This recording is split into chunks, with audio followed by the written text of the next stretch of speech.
of Groundskeeper's Lawn Service, and here are 6 tips for the perfect lawn. We serve Murray and Williamson County and surrounding areas, and we would love to have your business.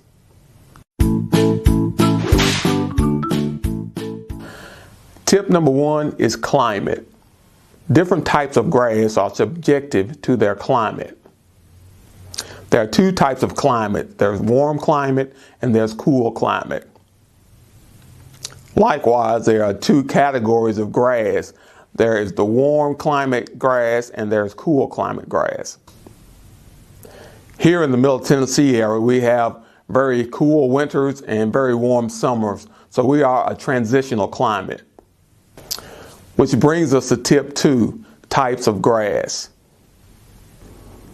There are about 40 varieties of grass, but there are 5 that are suited for this area.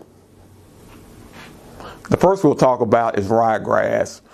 Ryegrass is a good blending grass. If you have bald spots in your yard, or you need to fill in an area, or you need new growth to be placed where something has destroyed your grass, ryegrass is a good choice for that. Now, ryegrass is a cool weather grass, but the only problem with fescue grass is that it has a low drought tolerance and may need watering from time to time. The next grass is Kentucky bluegrass. Kentucky bluegrass is very popular around this area, but it is a cold climate grass, but it may require more attention than others on this list. The next grass is Bermuda grass. Bermuda is a very hardy grass and it withstands high traffic. It has a high water drought tolerance.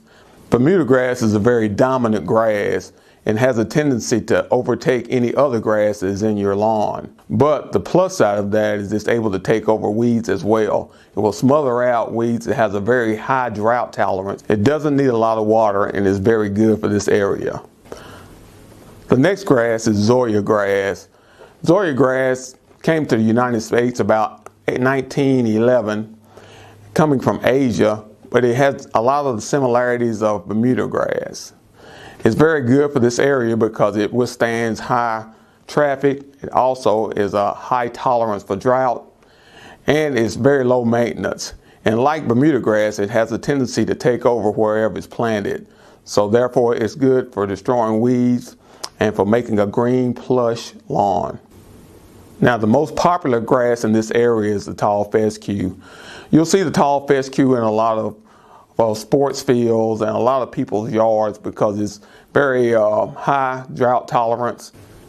Fescue grass is resistant to high traffic and is very low maintenance grass. So for this area, fescue grass is one of the more popular grasses used. If you plan to water your lawn, you need to determine that at the beginning of the cutting season. Once you start watering, you need to continue. The tall fescue, Bermuda, and Zoysia grasses need very little watering because they have a high tolerance for drought. Now, the Kentucky bluegrass and the ryegrass may need more watering because they are cold climate grasses and have a very low drought tolerance. Tip number 3, fertilization.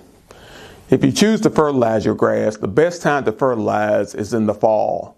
If you want to fertilize and overseed, the fall is the best time of year because it will germinate your grass and the fertilizer will get into your soil.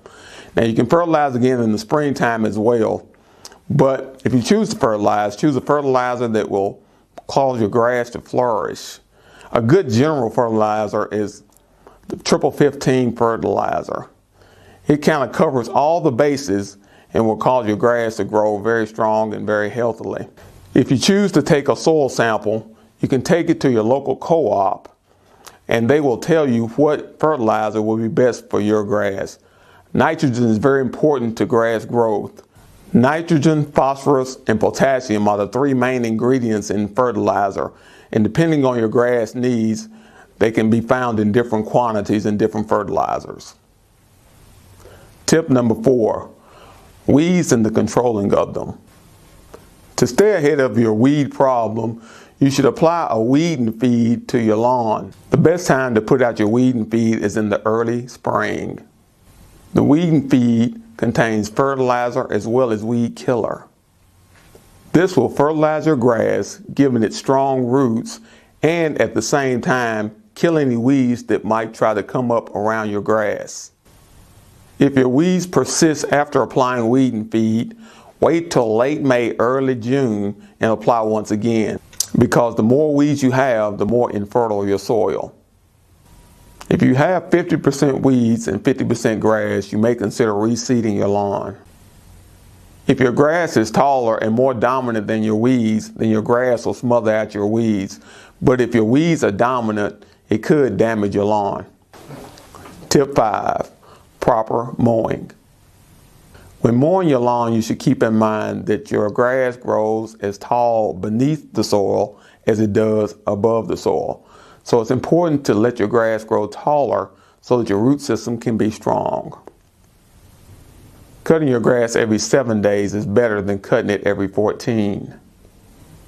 You should cut your grass 2 to 3 inches tall. Cutting it shorter will cause your weeds to outgrow your grass. And tip number 6, if you have a problem with tips 1 through 5, you need to call groundskeepers at area code 931-698-7711. Again, my name is Kelvin Lyles. I'd like to thank my customers and my potential customers. Thank you for your patronage and have a great day.